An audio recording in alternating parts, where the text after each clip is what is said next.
God. Oh, Jesus.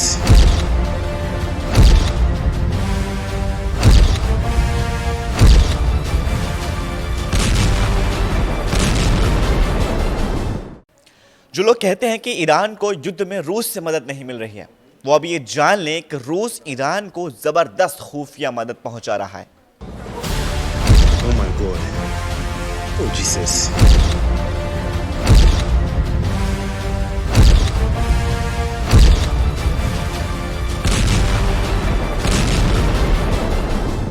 रूस Iran के साथ हमेशा से था, वो पहले भी था और आज भी है, और आज भी खुफिया मदद पहुंचा रहा है ईरान को।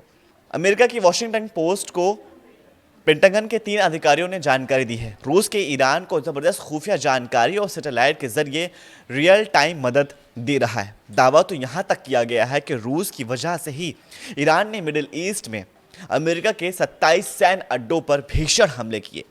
इस वक्त ईरान तबाह तो ज़रूर हो रहा है, लेकिन साथ ही साथ वो अपने दुश्मनों को भी ऐसे ही आराम से नहीं सोने दे रहा है। लेकिन उसने जो इजराइल की राजधानी तेल अवीव में रूस की मदद से तांडव मचा रखा है। अमेरिका और इजराइल की तरफ से जारी की गई एक ज़रा तस्वीर को देखिए, जिसमें ईरान की मिसाइलों, ड्रोन और लॉन्चरों को तबाह किया जा रहा है। दावों के मुताबिक अभी तक ईरान के 31 यानी 31 प्रांतों के 130 यानी 130 से ज़्यादा शहरों पर भीषण हमले हो चुके हैं। इजरायली वायुसेना ने तेहरान पर व्यापक स्तर के हमलों की नई लहर शुरू कर दी है।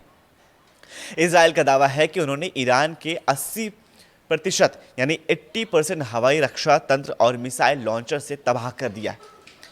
अमेरिका ने ईरान के एकमात्र ड्रोन वाहक जहाज शहीद बघेरी को भी समुद्र में निशाना बनाने का दावा किया है और वीडियो जारी कर इसका पूरा संकेत दिया है। ईरान के एकमात्र ड्रोन कैरियर जहाज शहीद बघेरी से ही ईरान के ड्रोन टेक ऑफ करके हमला कर रहे थे। डेली मेल की रिपोर्ट के मुताबिक अमेरिकी सेना के अंदर एक आदमी ने ईरान पर हमला करने का सभी क्वालिफाइड हथियारों का खुलासा किया। दावा किया है कि अमेरिका, इजराइल और ईरान के बीच युद्ध अगली पीढ़ी की लड़ाई कैसी होगी, इसकी पहली असली झलक दिखा दिया है। हालांकि ईरान ने 7 दिन तक की जंग में साबित कर दिया है कि ईरान को मार सकते हो लेकिन झुका नहीं सकते हो। यही वजह है कि ईरान ने इजराइल की राजधानी तेल अवीव पर क्लस्टर बमों से भारी मिसाइलों से हमला किया है, जो कि तस्वीरों में साफ देखा जा सकता है कि इजराइल में किस तरह से भीषण तबाही मची है। जरा इन तस्वीरों को देखिए। तेल अवीव के आसमान में ईरानी क्लस्टर बम से भरी मिसाइलें कैसे कोहराम मचा रही हैं। 8वें दिन तक इजराइल और अमेरिका ने ईरान के खिलाफ अब तक की सबसे बड़ी हवाई मुहिम हमला किया है। इजराइल रक्षा बलों के चीफ ऑफ स्टाफ के मुताबिक अब तक लगभग 3500 से अधिक हवाई हमले हो चुके हैं। ये हमले ईरान के 31 में से 26 प्रांतों में से हैं, जिनमें तेहरान, इस्फहान, शिराज, बुशरा सबसे अधिक प्रभावित हुए हैं। हमलों का मुख्य केंद्र ईरान के हवाई रक्षा तंत्र है, जिसे 80% नष्ट होने का दावा किया जा रहा है। मिसाइल लॉन्च पैड, IRGC मुख्यालय और परमाणु ठिकानों पर भी हमले हुए हैं। अब तक के 6000 से अधिक सटीक निर्देशित मिशनरी यानी गाइडेंट बम से भी हमला किया जा चुका है।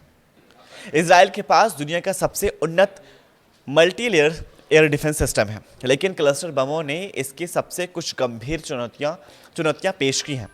इजरायली रक्षा बलों और इजरायली मीडिया ने पुष्टि की है कि ईरान ने तेल अवीव और मध्य इजराइल को निशाना बनाकर ऐसी बैलिस्टिक मिसाइलें दागी जिनमें क्लस्टर वॉर हेड्स लगे हुए थे।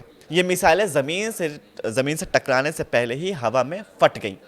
उससे दर्जनों छोटे बम निकले और जो लगभग 8 किलोमीटर के दायरों में फैल गए और भारी तबाही मचाई।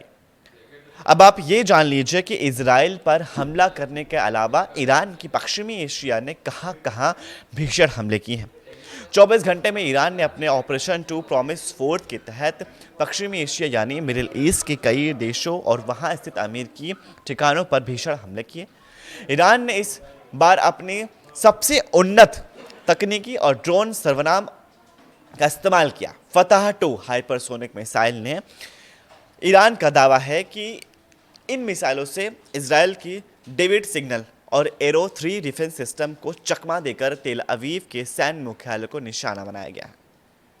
लंबी दूरी की खैर शिकन बैलिस्टिक मिसाइल ने जॉर्डन और सऊदी अरब की सीमाओं के पास भीषण तबाही मचाई है। शहीद 238 यानी शहीद 238 जेट आत्मधामी ड्रोन से तेज गति से इराक में अमेरिकी बेस में तबाही मचाई है। ईरान के हमले में इराक के अल असद एयरबेस में अमेरिका के 2 C-130 परिवहन विमान और एक हैंगर पूरी तरह से नष्ट हो गए हैं।